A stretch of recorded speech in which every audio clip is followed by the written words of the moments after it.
Hello मेरे प्यारे साथियों, कैसे हो आप लोग। उम्मीद करता हूँ कि आप लोग बहुत ही अच्छे होंगे।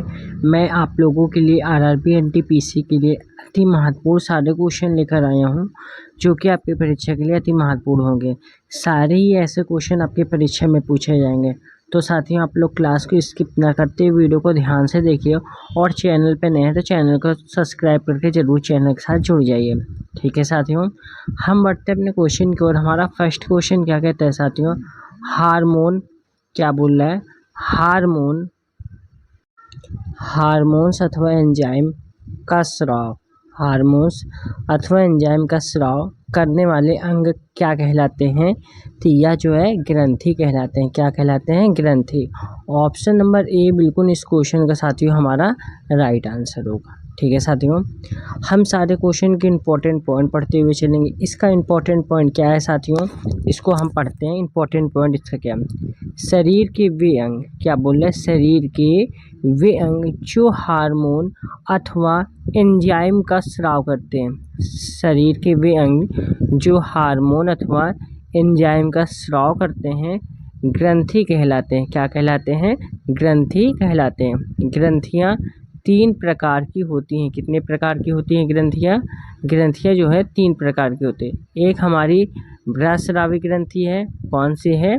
बृहस्रावी ग्रंथि, और अंतःस्रावी ग्रंथि, और मिश्रित ग्रंथि। ये हमारी 3 ग्रंथि हैं। कितनी 3 ग्रंथि हैं साथियों? 3 ग्रंथि हैं। ठीक है। बाह्यस्रावी ग्रंथियाँ, त्वचा पाचन ग्रंथियाँ एंजाइम का स्राव करती हैं। किसकी? एंजाइम का स्राव करती हैं। अतः स्रावी ग्रंथियाँ, पीयूष ग्रंथि हार्मोन का स्राव करती हैं, जबकि मिश्रित ग्रंथियाँ अग्नाशय एंजाइम एवं हार्मोन दोनों का स्राव करती हैं। अब हम बढ़ते अपने नेक्स्ट क्वेश्चन की ओर साथियों। नेक्स्ट क्वेश्चन क्या कहता है हमारा, मानव शरीर की सबसे छोटी ग्रंथि कौन सी है। मानव शरीर की सबसे छोटी ग्रंथि कौन सी है? तो पीयूष ग्रंथि मानव शरीर की सबसे छोटी ग्रंथि होती है। ऑप्शन नंबर सी बिल्कुल इस क्वेश्चन का राइट आंसर होगा। अब इसमें एक इम्पोर्टेंट पॉइंट क्या है साथियों, पीयूष ग्रंथि मानव शरीर की सबसे छोटी ग्रंथि है, जो मनुष्य के मस्तिष्क में स्थित होती है। यह ग्रंथि ऑक्सीटोसिन, वैसोप्रोपिन, सोमैटोट्रोपिन, वृद्धि हार्मोन, थायराइड प्रेरक हार्मोन आदि का स्राव करती हैं। यह स्वयं एक ग्रंथि होने के साथ साथ अन्य ग्रंथियों के स्राव को भी नियमित करती हैं, इसलिए इसे मास्टर ग्रंथि भी कहा जाता है। अब हम बढ़ते अपने नेक्स्ट क्वेश्चन की ओर साथियों। नेक्स्ट क्वेश्चन क्या कहता है हमारा, आयोडीन युक्त हार्मोन है। आयोडीन युक्त हार्मोन है। तो आयोडीन युक्त हार्मोन थायरॉक्सिन है। क्या है? थायरॉक्सिन। ऑप्शन नंबर बी बिल्कुल इसका राइट आंसर होगा। ठीक है साथियों, अब इसमें एक इम्पोर्टेंट पॉइंट क्या है, थायराइड सबसे बड़ी अंतःस्रावी ग्रंथि है, जो श्वास नली के समीप स्थित होती है, जो श्वास नली के समीप स्थित होती है। यह ग्रंथि आयोडीन युक्त थायरॉक्सिन हार्मोन का स्राव करती हैं। भोजन में आयोडीन की कमी के थायराइड से ग्रंथि फूलकर मोटी हो जाती है, जिसे घेंघा या गंडमाला रोग कहते हैं। घेंघा या गंडमाला रोग कहते हैं। अब हम बढ़ते हैं नेक्स्ट क्वेश्चन की ओर। नेक्स्ट क्वेश्चन क्या है, बच्चों में थायरॉक्सिन की कमी से कौन सा रोग हो जाता है। तो यह जो है जड़ बनावटा रोग हो जाता है। कौन सा रोग हो जाता है? जड़ बनावटा रोग हो जाता है। ऑप्शन नंबर सी बिल्कुल इस क्वेश्चन का राइट आंसर होगा। ठीक है साथियों, उम्मीद करता हूँ आप लोगों को समझ में आ रहा होगा साथियों। अब इसमें एक इम्पोर्टेंट पॉइंट क्या है, बच्चों में थायरॉक्सिन हार्मोन की कमी से जड़ बनावटा नामक रोग हो जाता है। इस रोग में उपापचय की गति कम हो जाती है, जिससे बच्चों की शारीरिक व मानसिक वृद्धि मंद हो जाती है। परिणाम स्वरूप बच्चे बौने रह जाते हैं। वयस्कों में थायरॉक्सिन की कमी से मिस्कीडीमा नामक रोग हो जाता है, जिससे रक्तदाब व हृदय गति में कमी आती है तथा मनुष्य थकान का अनुभव करता है। अब हम बढ़ते हैं नेक्स्ट क्वेश्चन की ओर साथियों। नेक्स्ट क्वेश्चन क्या है हमारा, थायराइड ग्रंथि में थायरॉक्सिन हार्मोन किस रस को उत्तेजित करने वाला हार्मोन है? यह हमारा TSH है। ठीक है, right answer option number A होगा हमारा। ठीक है साथियों, अब इसमें एक इम्पोर्टेंट पॉइंट क्या है, थायरॉक्सिन हार्मोन एक अमीनो अम्ल है। थायराइड ग्रंथि से थायरॉक्सिन के स्राव को TSH, ठीक है, अथवा थायरोट्रोपिन हार्मोन द्वारा उत्तेजित किया जाता है। यह हार्मोन पीयूष ग्रंथि से स्रावित होता है। अब हम बढ़ते हैं अपने नेक्स्ट क्वेश्चन की ओर। नेक्स्ट क्वेश्चन क्या कहता है हमारा, गाय और भैंस के थनों में दूध उतारने के लिए किस हार्मोन का इंजेक्शन लगाया जाता है? तो यह हमारा ऑक्सीटोसिन है। क्या है? Oxytocin. Right answer option number B होगा। गाय और भैंस के थनों में दूध उतारने के लिए संश्लेषित ऑक्सीटोसिन का इंजेक्शन लगाया जाता है, जिसे पिटोसिन यानी सीटोसिनान अथवा जेनरिक ऑक्सीटोसिन भी कहा जाता है। अब हम बढ़ते अपने नेक्स्ट क्वेश्चन की ओर। नेक्स्ट क्वेश्चन क्या कहता है हमारा, किस हार्मोन को प्रेम या आलिंगन का हार्मोन कहा जाता है? तो यह जो है ऑक्सीटोसिन को कहा जाता है। किसे कहा जाता है? ऑक्सीटोसिन को कहा जाता है। Right answer option number D होगा हमारा। ठीक है साथियों, ऑक्सीटोसिन को प्रेम या आलिंगन का हार्मोन कहा जाता है। बच्चों के जन्म के समय तथा स्तनपान करवाते समय यह हार्मोन स्त्रियों में स्रावित होता है। इस हार्मोन में दो लक्षित ऊतक होते हैं, स्त्रियों का गर्भाशय तथा स्तन ग्रंथियां आदि। ठीक है, अब हम बढ़ते हैं अपने नेक्स्ट क्वेश्चन की ओर। नेक्स्ट क्वेश्चन क्या कहता है साथियों हमारा, मधुमेह रोग किस हार्मोन की कमी से होता है? मधुमेह रोग किस हार्मोन की कमी से होता है? यह जो है साथियों इंसुलिन की कमी से होता है। Right answer option number C होगा हमारा। ठीक है साथियों, मधुमेह रोग इंसुलिन की हार्मोन की कमी से होता है। इंसुलिन एक प्रकार का प्रोटीन है जिसका स्राव अग्नाशय में स्थित लैंगरहैंस की दीपिकाओं की बीटा कोशिकाओं द्वारा किया जाता है। मधुमेह में से प्रभावित व्यक्ति के शरीर का निर्जलीकरण अधिक होता है, इसलिए उसे प्यास अधिक लगती है। अब हम बढ़ते हैं अपने नेक्स्ट क्वेश्चन की ओर साथियों। नेक्स्ट क्वेश्चन हमारा क्या कहता है, निम्नलिखित में से किस पादप से इंसुलिन प्राप्त किया जाता है? तो यह जो है डहेलिया की जड़ों से प्राप्त किया जाता है। क्या है? डहेलिया की जड़ों से प्राप्त किया जाता है। Right answer option number B होगा हमारा। ठीक है साथियों, इंसुलिन मानव में के अग्नाशय में निर्मित होता है, परंतु प्राकृतिक रूप से इसे डहेलिया की जड़ों से भी प्राप्त किया जाता है। इंसुलिन रक्त में शर्करा की मात्रा का भी नियमन करता है। अब हम बढ़ते हैं अपने नेक्स्ट क्वेश्चन की ओर। नेक्स्ट क्वेश्चन क्या कहता है साथियों हमारा, कौन सा हार्मोन अग्नाशय को पाचक रस के उत्पादन के लिए उत्तेजित करता है? तो यह जो है सेक्रेटिन है। क्या है? Secretin. Right answer option number B होगा हमारा। ठीक है साथियों, सेक्रेटिन नामक हार्मोन गृहिणी द्वारा स्रावित होता है, जो यकृत तथा अग्नाशय को पाचक रसों के उत्पादन के लिए उत्तेजित करता है। अब हम बढ़ते हैं नेक्स्ट क्वेश्चन की ओर।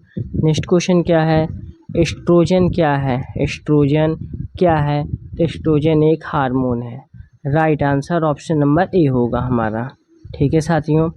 एस्ट्रोजन यानी स्त्रीलिंग हार्मोन है जो महिलाओं के प्रजनन तंत्र तथा द्वितीयक लैंगिक लक्षणों जैसे स्तन, दुग्ध, ग्रंथियों, गर्भाशय एवं योनि आदि के विकास एवं नियमन के लिए उत्तरदायी होता है। नेक्स्ट क्वेश्चन की ओर बढ़ते हैं साथियों। नेक्स्ट क्वेश्चन हमारा क्या कहता है, महिलाओं में रजोनिवृत्ति के पश्चात किस हार्मोन का उत्पादन नहीं होता है? तो प्रोजेस्टेरॉन का उत्पादन नहीं होता है। Right answer option number C होगा हमारा। ठीक है साथियों, अब इसमें के इम्पोर्टेंट पॉइंट क्या है, महिलाओं में मासिक चक्र की प्रक्रिया में प्रोजेस्टेरॉन तथा एस्ट्रोजन की महत्वपूर्ण भूमिका होती है। रजोनिवृत्ति वह स्थिति है जब महिलाओं में मासिक चक्र की प्रक्रिया समाप्त हो जाती है।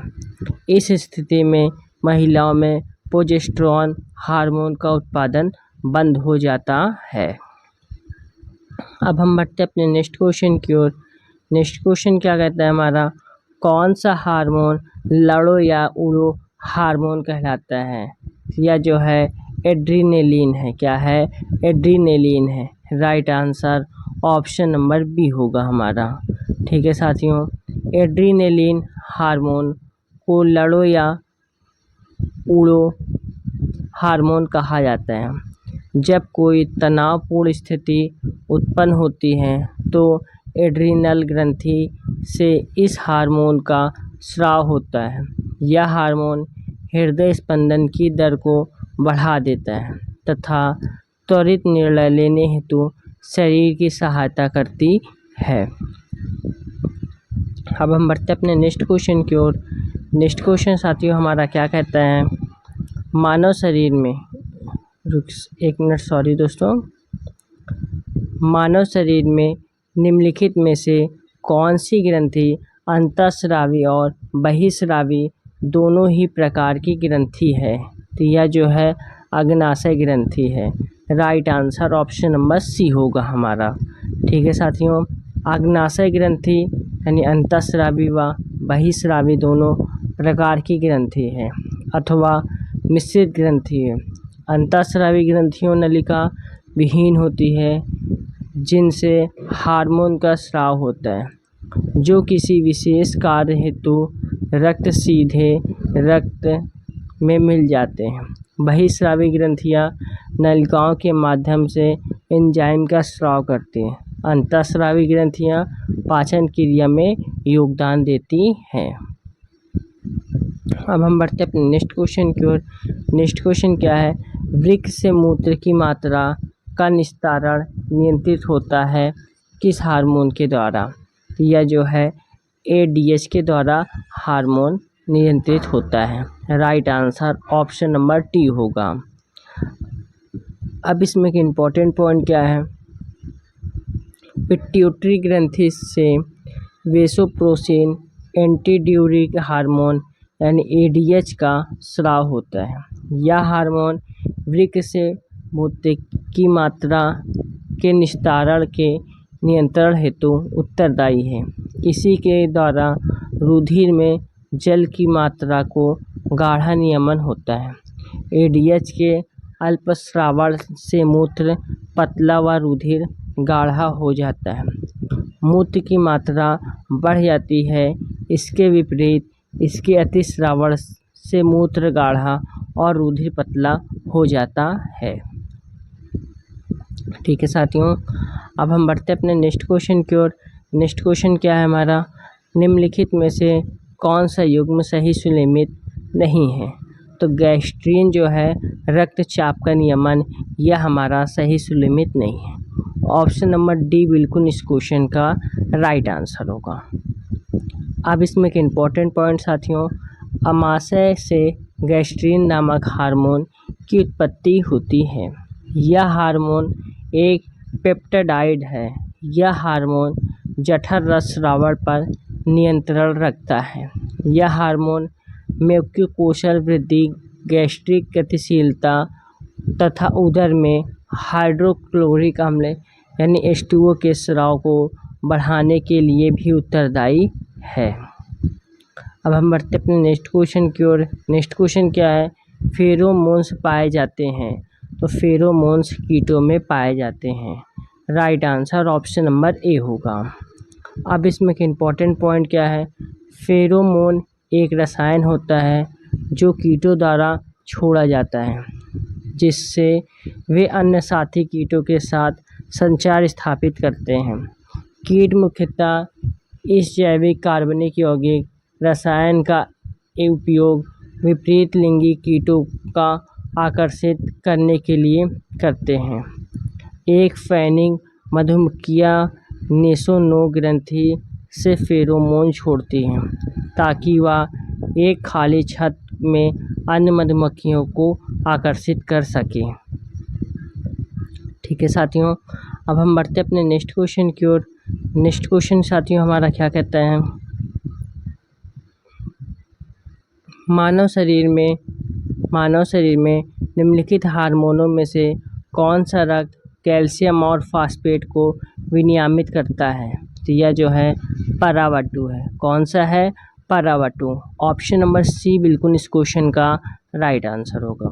ठीक है साथियों, पैराथायराइड ग्रंथि से परावटु यानी पैराथायराइड हार्मोन की उत्पत्ति होती है।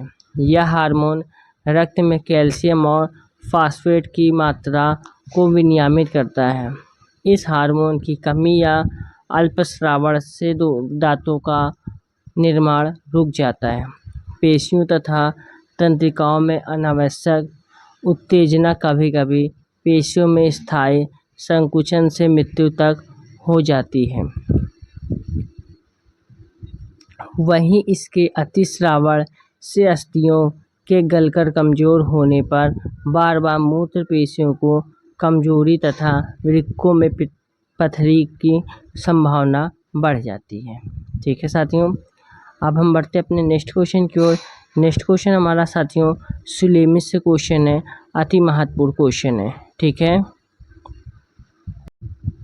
साथियों, आप लोगों को सुलेमित करना है कौन किसके साथ जाएगा। ठीक है साथियों, तो हार्मोन हमारा किसके साथ जाएगा? ये हमारा टेस्टोस्टेरोन के साथ जाएगा। एंजाइम हमारा लाइपेज के साथ जाएगा। फास्फोलिपिड हमारा लेसिथिन के साथ जाएगा। बहुलक हमारा पॉलीथीन के साथ जाएगा। यानी ऑप्शन नंबर ए बिल्कुल इस क्वेश्चन का राइट आंसर होगा। ठीक है साथियों, अब बढ़ते हैं इंपॉर्टेंट पॉइंट हो चुका है इसका। नेक्स्ट क्वेश्चन की ओर बढ़ते हैं। नेक्स्ट क्वेश्चन क्या कहता है हमारा? वह तत्व जो मानव के पसीने के माध्यम से उत्सर्जित होते हैं, तो वह जो है जस्ता कहलाता है। क्या कहलाता है? जस्ता। Right answer option number A होगा हमारा। ठीक है साथियों, अब जस्ता के बारे में इंपॉर्टेंट पॉइंट कुछ पढ़ लेते हैं। पसीना क्या बोल रहा है? पसीना मानव शरीर की त्वचा में स्थित ग्रंथियों से निकलने वाला एक तरल पदार्थ है। मनुष्यों में इसका मुख्य कार्य शरीर का तापमान नियंत्रण करना है, जिससे स्थायी आंतरिक वातावरण बना रहे। पसीने के मुख्य रूप से लौह जस्ता, मैग्नीशियम, सोडियम, पोटेशियम, कैल्शियम आदि तत्व पाए जाते हैं। इसके अतिरिक्त इसमें खनिज अम्ल और यूरिया भी उपस्थित होते हैं। अब हम बढ़ते हैं अपने नेक्स्ट क्वेश्चन की ओर। नेक्स्ट क्वेश्चन क्या कहता है? कोलेस्ट्रॉल निम्नलिखित में से क्या है? कोलेस्ट्रॉल निम्नलिखित में से क्या है? तो यह जो है स्टेरॉयड है। क्या है? Steroid. Right answer option number A होगा हमारा। ठीक है साथियों, कोलेस्ट्रॉल एक प्रकार का स्टेरॉयड है। यह मोम जैसा एक पदार्थ होता है जिसकी उत्पत्ति यकृत द्वारा की जाती है। यह सभी पशुओं और मनुष्यों में पाया जाता है। यह वसा का ही एक प्रकार है। कोलेस्ट्रॉल कोशिका झिल्ली का अनिवार्य अंग है, जहाँ उचित मात्रा में पारगम्यता और तरलता स्थापित करने में इसकी आवश्यकता होती है। परंतु शरीर में कोलेस्ट्रॉल की मात्रा अधिक होने पर हृदय संबंधी रोगों का खतरा बढ़ जाता है। इससे हार्ट अटैक और स्ट्रोक जैसी गंभीर बीमारियां हो सकती हैं। तो साथियों, यहाँ पे हमारे क्लास ख़त्म होते हैं। और आप लोगों को क्लास कैसी लगी, उम्मीद करता हूँ कि आप लोगों को क्लास काफ़ी अच्छी पसंद आई होगी। पसंद आई है तो कृपया चैनल को ज़रूर सब्सक्राइब करके बेल आइकन को ज़रूर प्रेस करिए और वीडियो को एक लाइक कर दीजिए। इसीलिए मैं बीच में कुछ भी नहीं बोलता हूँ, ताकि आप लोगों को डिस्टर्ब ना हो, आप लोग अच्छे से पढ़ाई करते रहें। ठीक है साथियों, जय हिंद, जय भारत।